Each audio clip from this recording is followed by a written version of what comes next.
참미예수님 가톨릭 주유소 주님을 당신께 소개합니다. 이영재 요셉 신부 인사드립니다. 오늘은 생방송이 아니에요. 생방송이 아니라 녹화방송으로 여러분들을 찾아뵙게 됐습니다. 그 이유는 짜자잔, 제가 산 게 아니고요. 우리 서울대교구 사목국에서 스튜디오를 조그만 걸 마련했는데 거기에 마련한 이렇게 강의 때 쓸 수 있도록 해본 거라서 저희가 한번 시험 방송 겸, 그리고 또 지난주에 마테오 복음서를 한번 풀었더니 문제를 다 정답을 알고 있어가지고 채팅창에 다 답을 올려가지고 재미가 한 개도 없어. 망했어 방송이. 그래가지고 안 되겠다, 그냥 혼자 떠드는 녹화 방송으로 가야겠다라는 생각을 가지고 이렇게 자리를 만들었습니다. 그래요, 가톨릭 주유소 주님을 당신께 소개합니다. 하나님 말씀으로 여러분들의 영혼들을 가득가득 기름을 채워드리는 곧단 방송 이제 시작해 보도록 하겠습니다. 자, 지난 시간과 마찬가지로 오늘 우리가 함께 할 것은 이 사순시기 또 코로나19로 인해서 여러 가지로 움츠려져 있는 우리의 신앙생활들을 좀 더 적극적으로 해나가기 위한 사복음서 읽기 운동을 지금 하고 있는데, 그 두 번째 시간 마르코 복음을 읽고 문제를 풀고 문제 해설까지, 이야, 노량진에서도 절대 볼 수 없는 우와, 야, 완벽한 곧단 시간 만들어 보겠습니다. 근데 문제가 너무 쉬워. 그렇기 때문에 여러분들 그냥 성경을 굳이 안 펴셔도 되니까 한번 맞춰보시고, 이런 의미가 담겨있구나, 이런 의미가, 어머나, 이런 의미가 한 번씩 그렇게 느껴볼 수 있는 그런 시간 만들어 보도록 하겠습니다. 자, 그러면은 우리 시작 기도부터 하고 시작해야겠죠. 이 어려움을 극복을 할 수 있는 기도를 함께 바치면서 시작해 보도록 하겠습니다. 성부와 성자와 성령의 이름으로 아멘. 자비로우신 하나님 아버지, 코로나19 확산으로 혼란과 분할 속에 있는 저희와 함께 하여 주십시오.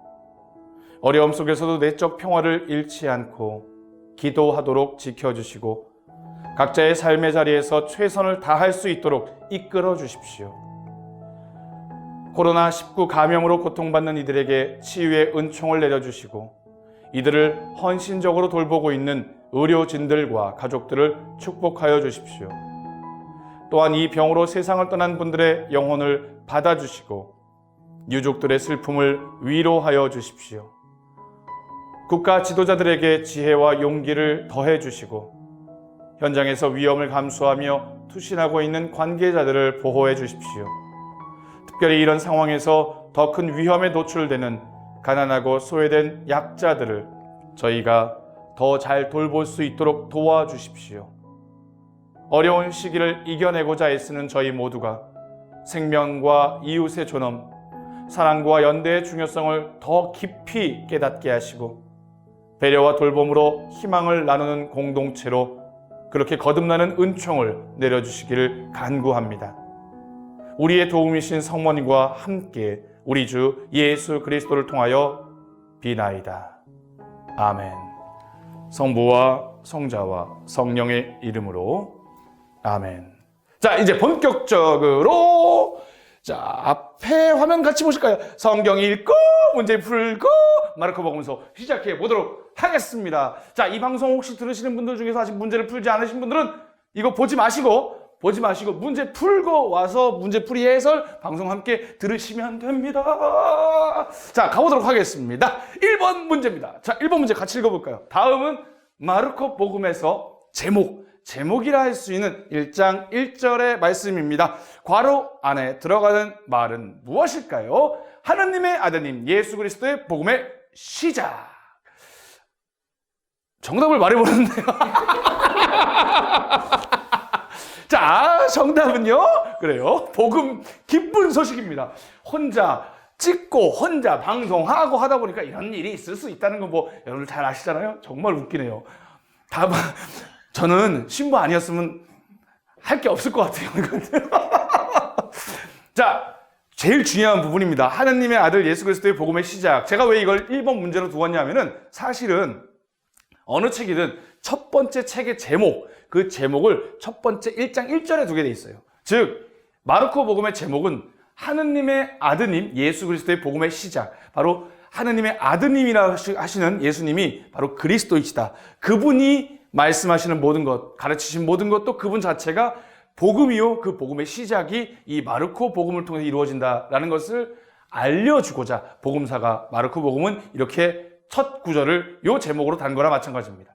자, 같이 한번 오답노트, 족보, 말씀, 구원, 탄생, 순환 여러 가지 다양한 오답들이 나왔습니다. 자, 함께 해설을 좀 더 살펴볼까요? 일단 방금 말씀드렸던 것처럼 마르코 복음사가는 1장 1절을 통해서 자신이 복음을 통해 전해주고자 하는 것이 무엇인지를 정확하게 밝히고 있습니다. 즉 마르코 복음서는 이 예수님께서, 나자렛에서 태어나신 예수님께서 하느님의 아드님, 그리고 예수 그리스도라는 사실을, 그 고백을 이 책에서 담고 있는 것이지요. 그래서 그분이 어떻게 자신의 사명을 수행했고 또 어떠한 길을 걸어갔는지를 하나씩 이야기하고 있습니다. 그분께서 선포하신 하나님 나라, 그리고 하나님 나라를 증언한 예수님 자체가 우리에게 바로 복음, 기쁜 소식이요, 십자가에 달려 죽으시고 또 부활하신 바로 그 예수님께서 우리 인간의 구원을 성취해 주신 구세주, 그리고 구원의 복음임을 1장 1절을 통해서 이렇게 밝히고 있는 것입니다. 밑줄 없어요. 긋지 마시고 그냥 머릿속으로만 밑줄을 쫙 그어보세요. 어디가 제일 중요한지. 그래서 하느님의 아드님 예수 그리스도의 뭐라고요? 복음의 시작. 이게 바로 마르코 복음 1장 1절의 가장 중요한 포인트가 되는 거예요. 자, 2번 문제 나갑니다. 마르코 복음서는 광야에서 외치는 이의 소리. 광야에서 외치는, 마치 저 같죠? 외치는 이의 소리. 아무도 듣지 않아요. 외치는 소리예요. 주님의 오심을 미리 알리는 세례자 요한의 설교로 시작을 합니다. 자, 다음 중 세례자 요한에게 해당되지 않는 것은 무엇일까요? 1번 양털을 입었다. 2번 허리에 가죽띠를 둘렀다. 3번 메뚜기를 먹고 살았다. 약간 좀 이상하죠? 4번 물로 세례를 주었다. 정답은 뭘까요? 너무 쉽죠? 열심히 한 신자라면 너무 쉽게 맞히지만 이 방송을 처음 듣는 신자 아닌 분들도 있을 거 아니에요. 뭘까요? 1장 4절에서 8절 찾아보면 돼요. 그죠? 그래서 찾아본 결과 정답이 뭐냐? 양털을 입었다. 요게 약간 함정이 있어요. 사막에서 광야에서 외치는 소리. 그러니까 양털을 입었을 것 같은데 양털 입었다는 이야기는 전해지지 않습니다. 나머지는 세례자 요한을 설명하는 부분이 다 나옵니다. 볼까요? 자, 세례자 요한이 광야에 나타나 죄의 용서를 위한 회개의 세례를 선포하였다. 그리하여 온 유다 지방 사람들과 예루살렘 주민들이 모두 그에게 나아가 자기 죄를 고백하며 요르단강에서 그에게 세례를 받았다. 요한은 양털이 아니고 낙타털. 문제 출제자가 누군지 참 그쵸? 낙타털옷을 입고 허리에 가죽띠를 둘렀으며 메뚜기와 들꿀을 먹고 살았다. 바로 세례자 요한은 이러한 삶을 살면서 죄의 용서를 위한 회개를 선포하며 세례를 베풀었다. 바로 이것이 마르코복음 첫 번째 부분에 나오는 이야기입니다. 자, 3번 문제 가겠습니다.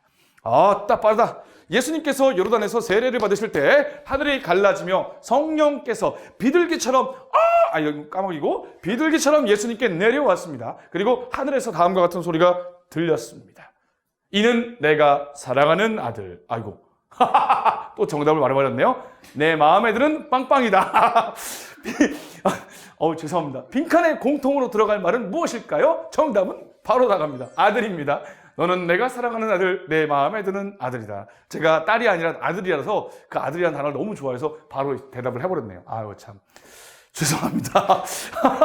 자, 여하튼 중요한 것은 예수님께서 공생활을 시작하시면서 세례를 받으셨는데 그 세례를 받으셨을 때 우리가 고백하고 있는 삼위일체이신 하느님 한 분이신데 세 가지 그 위격으로 우리에게 드러나신 그 모습이 여기에 드러난다는 겁니다. 바로 비둘기 모양으로. 비둘기가 성령이 아니에요. 길바닥에 성령이 잔뜩 뿌려져 있는 게 아니에요. 비둘기의 형상으로 그 모습으로 예수님이 위에 내려오셨고 그리고 또 하늘에서 이러한 소리. 이는 내 사랑하는 아들이니 그의 말을 들어라.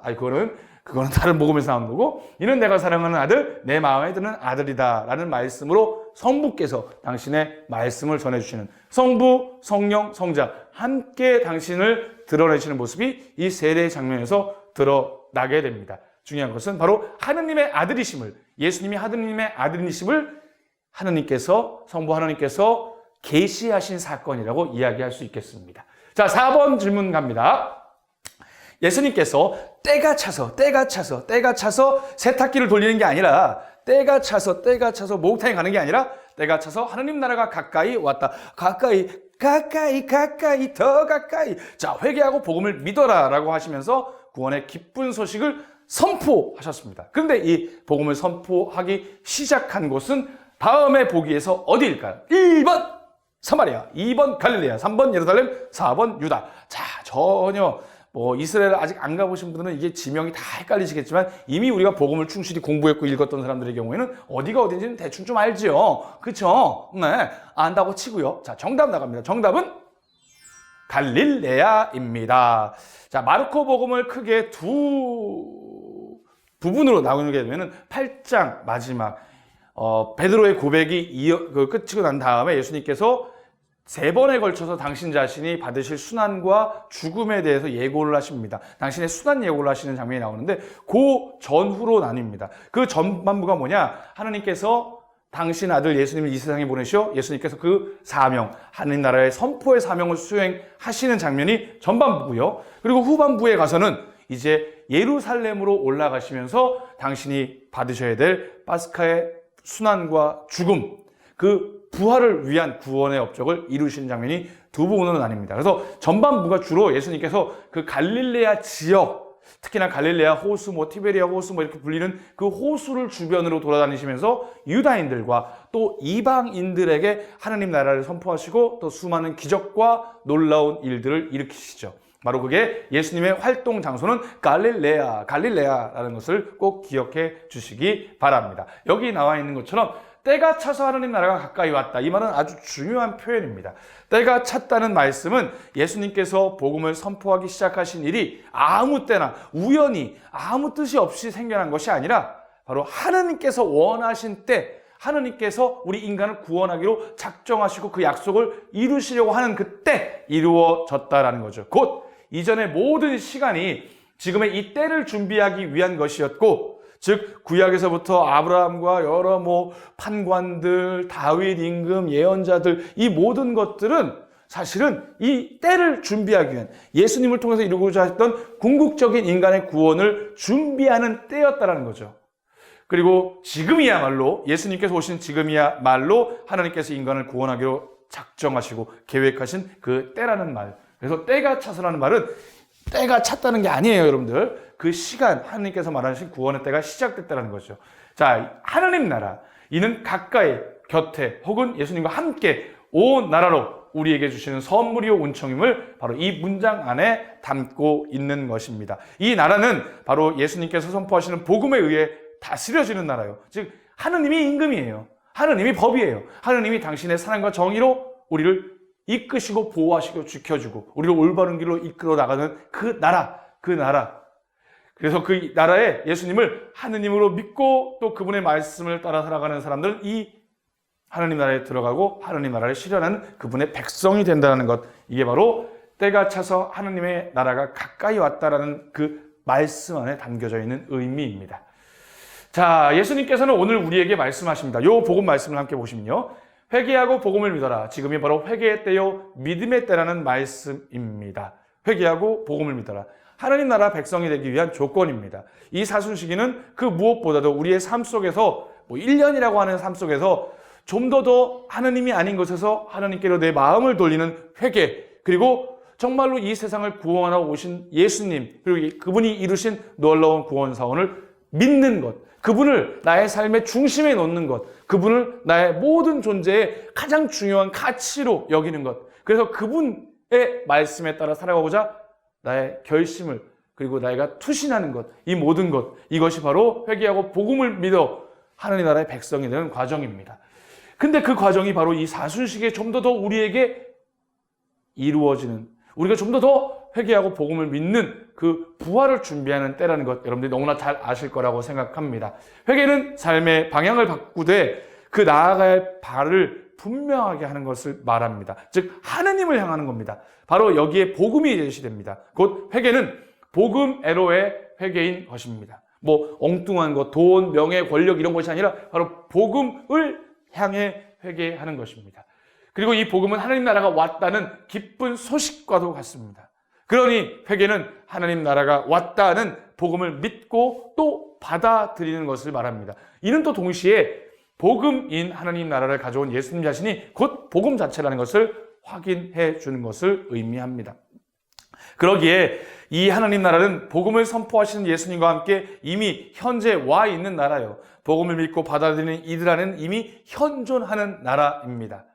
그러니 회개했음의 구체적인 모습은 복음을 믿는 것으로 표현되듯 복음을 믿는다는 것의 구체적인 모습은 예수님을 따르는 것, 그분의 가르침에 따라 살아가는 것, 그분이 나의 삶의 중심이 되는 것, 이것을 표현합니다. 이제 예수님께서는 당신을 따르도록 우리를 당신의 제자로 부르십니다. 바로 이제 곧 나오는 나를 따라오너라 라고 하면서 제자들을 불렀던 장면, 그 부분이 지금 오늘 이 시간 매 순간 주님을 따를 것을 하나님께서는 예수님의 말씀을 통해서 우리에게 이야기하고 계시는 겁니다. 자, 오늘 잠깐 요 해설 부분을 살펴봤던 거는 양주 올리베타노의 이영근 신부님의 강론 중에서 발췌한 내용으로 여러분들과 함께 했습니다. 제가 이 4번 문제가 아주 중요한, 때가 차서 하나님 나라가 가까이 왔다, 회개하고 복음을 믿어라, 이것 때문에 예수님이 오신 거거든요. 요거를 꼭 기억하시라고 조금 더 힘주어서 시간을 내서 말씀을 드렸습니다. 자, 5번입니다.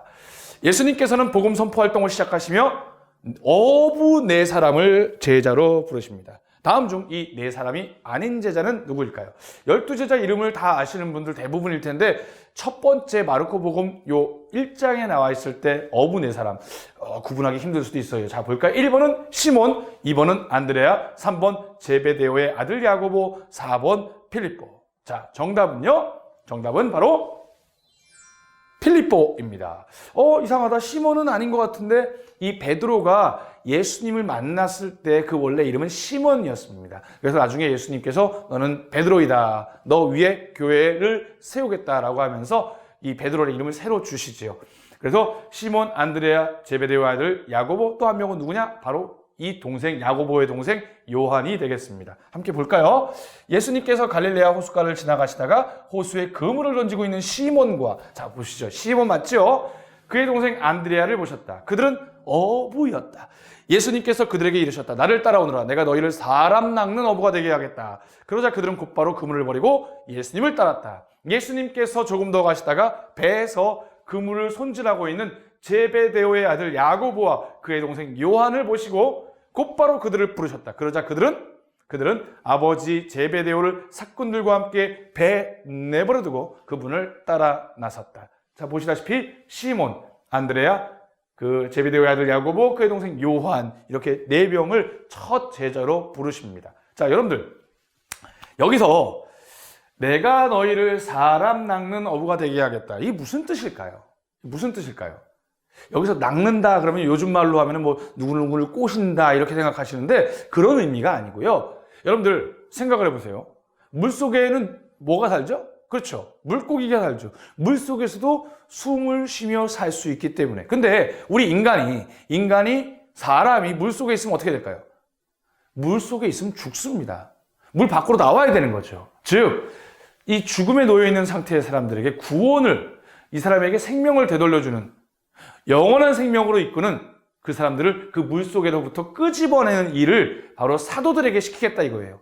너희를 사람 낚는 어부가 되게 하겠다라는 의미는 너희를 통해서 하나님 아버지께서 원하시는 인간의 구원, 그들에게 하나님만이 누리고 계시는 영원한 생명을 나누어 주기 위해 사도들을 도구로 삼으시겠다라는 그 뜻이 요 말에 담겨져 있는 것입니다. 그래요. 여러 차례 주유소 방송을 여러 번 들으셨던 분들은 요 부분을 제가 한번 말씀드린 적이 있을 거예요. 그래서 여기서 사람 낚는 어부가 꼬신다는 의미가 아니라는 것 꼭 기억하셨으면 좋겠습니다. 자, 6번 문제입니다. 예수님의 일행이 시몬과 안드레아의 집으로 갔을 때 예수님께서 시몬의 장모의 손을 잡아 일으키시니 열이 가셨습니다. 그러자 그 부인은 어떻게 하였나요? 자, 지난주 마테오복음 문제를 풀면서, 자, 이 장모가, 베드로의 장모가 걸렸던 병이 뭐였다고 그랬죠? 열병이라고 그랬어요. 열병. 화병. 열 받은 거예요. 베드로가 마누라까지 내팽개치고 어부인데 그물까지 자기 생업까지 다 내팽개치고 예수라는 사람을 따라다닌 거예요. 그러니까 속에서 열병이 난 거죠. 그렇죠? 그러니 예수님께서 그 열병을 고쳐주셨는데 일어나자마자 막 예수님을 뭐 당신이 왜 내 사위를 데려가서 이렇게 얘기했을까요? 어떠한 일이 벌어졌을까요? 정답은 뭘까요? 자, 1번 예수님의 발치에 앉아 가르침을 들었다. 헝헝헝헝헝헝헝헝. 2번 일어나 곧바로 회당으로 갔다. 3번 마을로 가시어 많은 병자들을 예수님께 데려왔다. 4번 예수님과 제자들의 시중을 들었다. 자, 비슷비슷한데 조금은 다르죠? 자, 정답은 바로 4번입니다. 예수님과 제자들의 시중을 들었다. 어떻게 보면은 예수님을 반대하고 시몬 베드로를 다시금 설득을 해가지고 집안으로 끌어들여야 되는데도 불구하고 예수님의 놀라운 기적을 체험했던 그 장모는 바로 예수님의 시중을, 그러니까 종으로서의 시중이 아니라 예수님의 일을 도왔다라고 이해하시면 좋을 것 같습니다. 자, 7번 문제 나갑니다. 예수님께서 카파르나움의 중풍병자를 고쳐주셨을 때 누구의 믿음을 보시고 고쳐주셨나요? 바로 그 부분 2장에 나오는 얘기입니다. 1번 중풍병자, 2번 중풍병자를 데리고 온 사람들, 3번 제자들, 4번 그곳에 온 사람들. 정답은요? 두두두두두. 누구의 믿음을? 병자야, 내 믿음이 너를 구원하였다 라고 얘기하셨을까요? 뭐라고 하셨을까요? 정답은요, 바로 중풍병자를 데리고 온 사람들입니다. 이 카파르나움의 중풍병자는 아주 독특한 이야기의 구조를 갖고 있습니다. 한번 그림을 볼까요? 그림을 보시면은 이 사람들이 너무 예수님 주위에 많으니까 도저히 입구를 통해서 예수님을 만나러 갈 수가 없는 거예요. 근데 내 친구, 나랑 가까이 지내던 이 사람이 평생 중풍으로 고생하고 있었어요. 그러니까 집으로 들어갈 수 없으니까 지붕을 뜯어가지고 예수님에게 이 중풍병자를 내려서 주님 제발 좀 이 사람을 치유해 주십시오라고 이야기를 하죠. 예수님께서는 이 눈빛이 말하고 있는 것처럼 이 중풍병자뿐만 아니라 그 중풍병자의 친구들, 이 중풍병자의 친구들의 믿음을 보시고 바로 이 사람의 병을 낫게 해주셨다는 겁니다. 여기서 우리의 중요한 신앙의 의미가 드러납니다.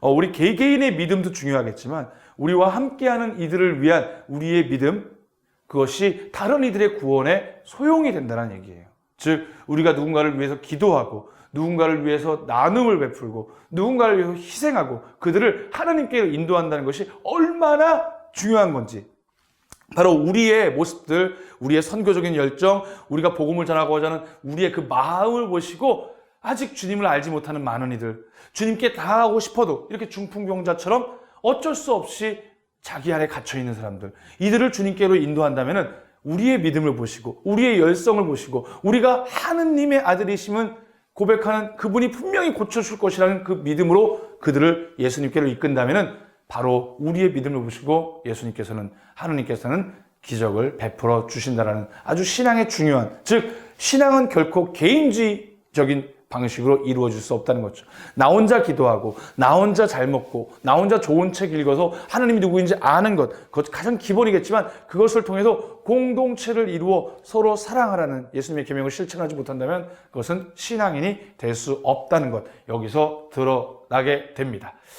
자, 8번 문제입니다. 너무 쉽다. OX 문제예요. OX 문제. 맞으면 O. 지금 이 방송을 듣고 혹시나 자동차 전철에서 방송을 듣고 계신 분들은 소리를 지르십시오. OX라고 크게 한 번씩 질러주세요. 자, 맞으면 O, 틀리면 X에 체크해 주십시오. 바리사이파 율법학자들이 저 사람은 어째서 세리와 죄인들과 함께 음식을 먹는 것이요 하고 말하자 예수님께서는 혼인잔치 손님들이 신랑과 함께 있는 동안에는 단식할 수 없다라고 말씀하셨다. 자, 정답일까요?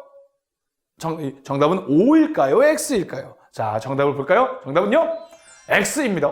이상하다. 비슷한 것 같은데 혼인잔치 손님들이 신랑과 함께 있는 동안엔 단식할 수 없다. 이것도 어디서 들은 말씀인 것 같은데 문제는 이때 나오는 말이 아니라 다른 곳에서 나오는 문제입니다. 자, 한번 볼까요? 바리사이파 율법학자들은 예수님께서 죄인과 세리들과 함께 음식을 잡수시는 것을 보고 그분의 제자들에게 말하였다. 저 사람은 어째서 세리와 죄인들과 함께 음식을 먹는 것이요? 예수님께서 이 말을 들으시고 그들에게 말씀하셨다. 건강한 이들에게는 의사가 필요하지 않아 병든 이들에게는 필요하다. 나는 의인이 아니라 죄인을 부르러 왔다. 바로 이 부분이 다릅니다. 혼인잔치 손님에 관한 말씀은 예수님께서 바리사이파 사람들과 단식 논쟁을 하시면서 하셨던 말씀입니다. 이런 차이들을 이렇게 좀 알고 계시면 좋을 것 같습니다. 사실 죄인들, 세리들, 당시 사람들에게 죄인이라고 낙인 찍혔던 사람들, 그런 사람들의 내적인 어떤 본질적인 어떤 인간의 어떤 본질적인 내면 안에는 구원받고자 하는 어떤 열정이 있었어요. 열망이 있었어요. 하지만 사람들의 시선, 두려움 이런 것들로 그들이 예수님을 만날 수 없었던 거죠. 예수님께서는 분명하게 이야기를 하셨어요. 의인을 구하러 온 것이 아니라 죄인을 구하러 왔다고. 그 의인을 버린다는 뜻이 아닙니다. 이분법적으로 생각하시면 안 돼요. 정말 하느님의 자비와 사랑이 더욱더 필요한 곳, 가난하고 고통받고 억압받고 이 세상의 약자여 소외된 이들, 그들에게 당신의 기쁜 소식, 너희도 하느님의 자녀여 사랑받아야 한다는 것을 알려주시러 오셨다는 것. 그게 바로 이 바리사이들과 함께 했던 그 말씀 중에 하나라고 보시면 좋겠습니다. 자, 9번입니다. 이것도 역시 OX 문제입니다. 맞으면 O, 틀리면 X표에 체크해 주십시오. 바리사이파 사람들이 예수님의 제자들이 안식일에 밀 이삭을 뜯는 것을 보고 안식일에 해서는 안 되는 일을 했다라고 비난합니다. 이에 예수님께서 안식일이 사람을 위해 생긴 것이지 사람이 안식일을 위하여 생긴 것은 아니다. 그러므로 사람의 아들은 또한 안식일의 주인이다 라고 말씀하셨습니다. 자, 맞을까요? 틀릴까요? 정답은요? 정답은 O입니다. 당연히 여러분들 이제 대충 아시겠죠? 제가 그렇게 상식적인 사람입니다. 방금 전에 X였는데 또 X를 내겠어요? O로 나온 거겠죠, 정답이. 이 정도의 어떤 그 문제 흐름을 아신 분들은 아주 높은 점수를 분명히 받게 될 것입니다. 자, 분명한 것은 밀이삭을 뜯는 것을 보고 안식일에 해서는 안 되는 일. 여러분들 아시다시피 이 바리사이파 사람들은 율법 규정을 넘어서서 더 그것을 세세하게 지키기 위해서 여러 가지 안식일의 특별히 규정들을 만들었어요. 그러다 보니까 오히려 그 율법과 안식일 이런 것들은 하느님의 자녀로서 살아갈 수 있는 생명의 길을 만들어주는 것인데 오히려 그것이 그 각 사람의 모든 것들을 괴롭히고 억압하는 도구처럼 쓰였었던 거죠. 율법을 글자 그대로만 지켜야 된다는 어떤 의미에 잡혀있던 거죠. 사실은 율법 안에 담겨져 있는 하느님의 사랑의 정신, 인간을 향한 하느님의 사랑의 정신을 볼 줄 알아야 됩니다. 즉 예수님께서 말씀하셨던 당신이 안식일의 주인이다. 즉 하느님이심을 당신이 드러내시면서 또한 하느님의 그 사랑으로 율법이 만들어졌음을 기억해야 된다. 안식일 자체를 지키는 것이 아니라 안식일을 만드셨던 그 하느님의 마음을 생각하라는 예수님의 말씀으로 알아들을 수 있습니다. 자, 10번 문제입니다. 예수님께서 12명의 제자를 뽑으시어 그들을 사도라고 부르신, 여기서 말하는 사도는 사도제자 아니죠? 누구였죠? 사도제자 영화를 찍었던 그 영화배우 누구였죠? 젊은, 얼굴 새카만. 여하튼, 사도제자 아닙니다. 사도입니다. 아포스톨로스라고 해서 사도입니다. 부르신 이유가 아닌 것은 무엇인가요? 자, 1번. 당신과 함께 지내게 하시려고. 아닌 것입니다, 여러분들. 잘 보세요. 아닌 것이에요. 2번. 그들을 파견하시어 복음을 선포하게 하시려고. 3번. 마귀 우두머리의 힘을 빌려 마귀들을 쫓아내게 하시려고. 4번. 마귀들을 쫓아내는 권한을 가지게 하시려고. 정답은 뭘까요? 조금 어려우신가요? 약간 문제를 비틀어낸 것도 있긴 하지만 예수님이 하시려고 제자들을 불러 모신 이유, 근데 그게 아닌 것을 뭘까요? 정답은 마귀 우두머리의 힘을 빌려 마귀들을 쫓아내게 하시려고. 이건 말이 앞뒤가 안 맞는 얘기죠. 예수님께서도 이건 아니라고 말씀하셨습니다. 근데 다른 문제들을 한번 볼까요? 당신과 함께 하게 지내시려고 그들을 파견하시어 복음을 선포하게 하시려고. 이거는 뭐 너무나도 당연하다는 생각을 하실 텐데 이 1번이 정말 중요한 부분입니다. 요한복음의 경우, 나중에 이제 요한복음 해설도 할 수 있을지 모르겠지만 요한복음의 경우에도 예수님께서 첫 제자들을 불러서 와서 보시오 하십니다. 즉 마르코복음에서도 예수님께서 제자를 불러 12제자를 따로 또 뽑으셔 사도로 만드셔서 파견하신 이유는 당신과 함께 머물러 있으면서 당신의 모든 것들을 가르쳐 주시기 위해서, 하늘나라의 신비, 또 하늘나라의 백성으로서 사람들을 회개와 복음을 믿는 길로 이끌기 위해서 당신 곁에 두고 제자 훈련을 시키신 거예요. 이게 정말 중요한 부분입니다. 이게 예수님께서 당신 곁에 머무르게 하시려고. 사실 우리도 마찬가지입니다. 우리가 세례를 받고 그냥 뭐 주일만 성당에 가는 게 아니라 이제 우리가 그분의 불리움을 받았다면 그분 곁에 머물러야 됩니다. 마치 포도나무 비유에서처럼 가지가 나무에 붙어 있지 않으면 그 열매를 맺을 수 없는 것처럼 우리가 주님 곁에 머물러 있지 않는다면 우리는 영적인 힘, 이 세상을 살아갈 수 있는 올바른 길, 생명의 길을 따라갈 수 없게 된다는 거죠. 그래서 함께 머무는 것 정말 중요한 부분입니다. 네 번째, 마귀들을 쫓아내는 권한을 가지게 하시려고. 이것도 중요한 부분입니다. 이러한 부분이 지금의 가톨릭 교회의 경우에는 7성사 중에 병자 성사로, 즉 마귀들을 쫓아내고 여러 가지 하는 권한들, 이러한 것들이 우리 가톨릭 교회에 아직도 남아 있는 거죠. 그 사도들의 후계인 주교들을 통해서 그 권한들이 계속해서 이어지고 있는 것입니다. 자, 11번 문제입니다. 괜찮으십니까? 따라오시기 어렵지 않으시죠? 그렇죠? 않으시죠? 저만 목이 찢어져요. 조금만 잘 따라와 주세요. 네. 자, 11번 나갑니다. 더러운 영제들이 아닙니다. 제 이름이 이영제인데, 아이고, 더러운 영제들이 아닙니다. 더러운 영들. 이런 아재 개그 하지 말라고, 제발 좀 하지 말라고 사람들이 많이 얘기하지만 어쩔 수 없습니다. 하느님께서 저를 이렇게 만드셨어요. 자, 더러운 영제들이 아니고 더러운 영들은 예수님을 보기만 하면 그 앞에 엎드려 무엇이라고 소리를 질렀을까요? 1번, 저희는 당신이 누구인지 알지 못합니다. 2번, 주님 용서하여 주십시오. 3번, 당신은 하느님의 아드님이십니다. 4번, 당신께서 하시려는 일들 어서 하십시오. 조금 헷갈립니다. 성경을 제대로 읽으셨다는 분은 분명히 하실 겁니다. 정답은 바로 3번, 당신은 하느님의 아드님이십니다. 이게 중요한 부분입니다. 자, 보시면은, 바리사이파 율법학자들은 예수님께서 죄인들과 더러운 영들은 그분을 보기만 하면 그 앞에 엎드려 당신은 하느님의 아드님이십니다 하고 소리 질렀습니다. 그러나 예수님께서는 이 앞에 부분은 왜 들어가 있는 거죠? 제가 잘못 편집을 했네요. 요겁니다.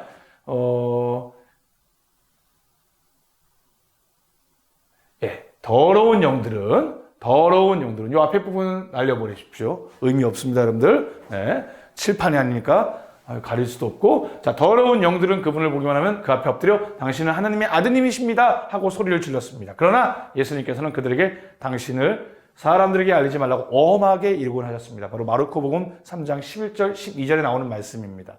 왜 그러셨을까요? 자, 중요한 건 있습니다. 더러운 영들은 하나님의 아들 예수님이 누구인지 알아요. 그분을 하나님의 아들님으로 고백하고 있습니다. 하지만 그 고백은 겁에 질려서 하는 고백이었던 거예요. 올바른 형태의 고백이 아니죠.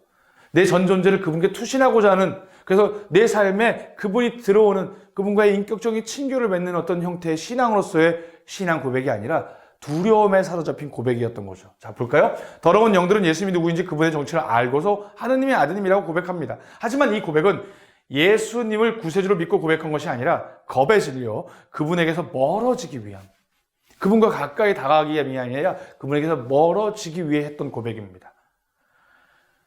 두려움에 사로잡혀 그분을 멀리하려는 신앙의 고백은 잘못된 고백임을 아셨던 예수님은 그 사실을, 그 마귀가 바로 더러운 영들이 고백하는 고백을 하지 못하도록 하신 거죠.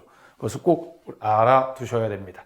자, 12번 문제입니다. 예수님께서 누구를 모독하는 자는 영원히 용서를 받지 못하고 영원한 죄에 매이게 된다라고 말씀하셨나요? 누구를 모독하는 자? 자, 1번 율법학자, 2번 베엘제불, 3번 성령, 4번 바리사이. 자, 2번은 정말 아닐 것 같죠? 율법학자를 모독하면 안 될까요? 바리사이를 모독하면 안 될까요? 정답은 바로 성령을 모독하는 자. 영원히 용서를 받지 못하고 영원한 죄에 매이게 된다라고 예수님은 분명하게 말씀하셨습니다. 한번 볼까요? 내가 진실로 너희에게 말한다. 사람들이 짓는 모든 죄와 그들이 신성을 모독하는 어떠한 말도 용서받을 것이다. 그러나 성령을 모독하는 자는 영원히 용서를 받지 못하고 영원한 죄에 매이게 된다.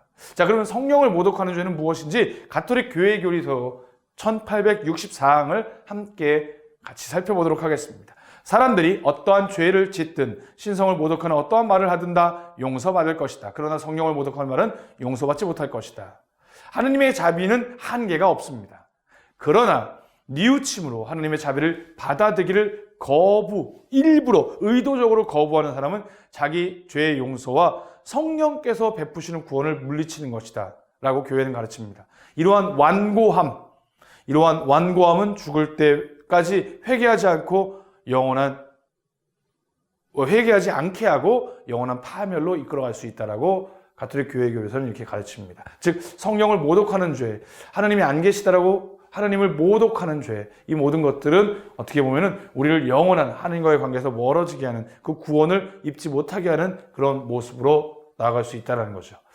자, 13번 문제입니다. 예수님께서 씨 뿌리는 사람의 비유를 통해 말씀을 듣기는 하지만 세상 걱정과 내일은 또 뭐 해 먹고 사냐, 내일은 난 직장에서 이거 잘리는 거 아니야, 온갖 걱정. 날마다 지식을 먹고 살아요. 네. 그럼 제 지능이 살찌는. 그래요. 우리 이 핸드폰도 시끄러운, 심심한가 봐요. 네. 아무리 무음으로 해야 뭐합니까? 네, 그렇죠. 네, 여러분들도 이런 일들, 당혹스러운 일들 많죠? 지금 등에서 땀이 흐르고 있습니다. 자, 말씀을 듣기는 하지만 세상 걱정과 재물의 유혹과 그 밖에 여러 가지 욕심이 들어가 그 말씀의 숨을 막아버려 열매를 맺지 못하는 그 사람은 어떤 곳에 씨앗이 뿌려진 사람인가요? 여러분들 씨 뿌린 사람의 비유 아시죠? 여러 군데에 씨를 뿌렸는데 그 씨가 열매를 맺냐 안 맺냐를 예수님이 비유로 말씀해 주셨죠. 자, 첫 번째 1번 길에 뿌려진 사람, 2번 돌밭에 뿌려진 사람, 3번 가시덤불 속에 뿌려진 사람, 4번 좋은 땅에 뿌려진 사람. 정답은 가시덤불 속에 뿌려진 사람이죠. 자, 14번 문제. 마르코 복음에서 보면 예수님과 제자들이 게라사인들의 지방에 갔을 때 더러운 영이 들린 사람 하나가 예수님께 다가왔습니다. 예수님께서 그에게 내 이름이 무엇이냐 하고 물으시자 그가 자신의 이름을 말했는데요. 영이냐, 철이냐, 철수냐 이런 이름이 아니겠죠. 조금 독특한 이름입니다. 그 마귀의 이름은 무엇이었을까요? 주관식 문제입니다. 마귀의 이름은 무엇이었을까요? 좀 독특합니다. 마귀의 이름은 바로 군대였습니다. 우리 남성분들 지금 환호를 지르고 있는데 그렇다고 군대가 더러운 영, 마귀라 그런 뜻이 아닙니다. 그 수가 많아서 그 마귀의 수가 많아서 군대라는 표현을 썼던 거죠. 한번 볼까요? 더러운 영이 들린 사람이 무덤에서 나와 그분께 마주왔다. 그는 무덤에 살았는데 어느 누구도 더 이상 그를 쇠사슬로 묶어둘 수가 없었다. 이미 여러 번 족쇄와 쇠사슬로 묶어두었으나 그는 쇠사슬도 끊고 족쇄도 부수어버려서 아무도 그를 휘어잡을 수가 없었다. 그는 밤낮으로 무덤과 산에서 소리를 지르고 돌로 제 몸을 치곤 하였다. 그는 멀리서 예수님을 보고 말하였다. 달려와 그 앞에 엎드려 절하며 큰 소리로 지극히 높으신 하나님의 아들 예수님, 당신께서 저와 무슨 상관이 있습니까? 하나님의 이름으로 당신께 말합니다. 저를 괴롭히지 말아주십시오. 아까 그 더러운 영이 예수님께 했던 고백, 당신은 하나님의 아들님이십니다 라고 고백했던 것 마찬가지예요. 그분과 멀어지려고 그분이 누구인지의 신원을 고백하는 거죠. 예수님께서 그에게 더러운 영아, 그 사람에게서 나가라 하고 말씀하셨기 때문이다. 예수님께서 그에게 내 이름이 무엇이냐 하고 물으시자 그가 제 이름은 군대입니다. 김군대, 박군대 아니라 그 수가 많아서 저희 수가 많기 때문입니다 하고 대답하였다. 그러고 나서 예수님께 자기들을 그 지방 밖으로 쫓아내지 말아 달라고 간곡히 청하였다. 자, 여기서 한번 같이 볼까요? 자, 예수님 당시의 구마자들은 마귀의 이름을 알면은 그것을 제어할 수 있는 힘을 가지게 된다고 생각을 했습니다. 그래서 예수님께서도 그 마귀의 이름을 물어보신 이유가 이러한 맥락, 이러한 배경에서 나온 거죠. 여기에서 예수님께서는 마귀에게 직접 자기 이름을 밝히게 하십니다. 예수님이 알아낸 게 아니라 그 스스로가 이야기하도록. 그런데 그 이름을 밝혔던 것이 뭐냐? 군대라는 말을 쓰죠. 이 군대에 해당하는 그리스말은 레기온이고요. 라틴 말로는 레기오 또는 레지오입니다. 어디서 많이 들어봤죠? 레지오? 여러분들 혹시나 이 방송을 듣고 계시는 많은 분들 레지오 마리에 가입하셔가지고 여러분들 모르는 성모님의 군대, 레지오 마리에. 마리에는 성모님, 그쵸? 성모님의 군대라는 뜻이에요. 마찬가지로 레기오는 그 그리스 말로서 군대라는 뜻을 뜻합니다. 이 레기오는 뭐냐? 로마 제국의 레기오는 약 6,000명의 군사로 이루어진 하나의 어떤 부대였어요. 이렇게 수가 6,000이나 되는 엄청난 수의 이걸 표현하기 위해서 군대라는 이름으로 밝힌 것입니다. 그만큼 마귀 들린 정도가 아주 심각했다라는 것을 우리 주석에 신약성경 새 번역에 관련된 주석에 임승필 신부님께서 말씀해주고 계십니다. 자, 15번 문제입니다. 야이로의 딸을 살리시고 하혈하는 부인을 고치신 이야기에서 마르코 복음사가 강조하는 것이 있습니다. 무엇일까요? 1번 평화. 그래요. 하나님께서 우리에게 주신 게 평화죠. 그렇죠? 자, 2번 믿음, 3번 기적, 4번 용기. 정답은 뭘까요? 이 야이로의 딸, 하혈하는 부인 모두 다 마찬가지입니다. 바로 믿음입니다. 믿음. 자, 16번 예수님께서 야이로의 딸의 손을 잡으시고 말씀하신 탈리타쿰. 이건 무슨 뜻일까요? 탈리타쿰. 아마 이런 거 많이 들어보셨을 거예요. 1번 여인아 믿어라. 그러면 내가 살 것이다. 2번 소녀야 내가 너에게 말한다. 일어나라.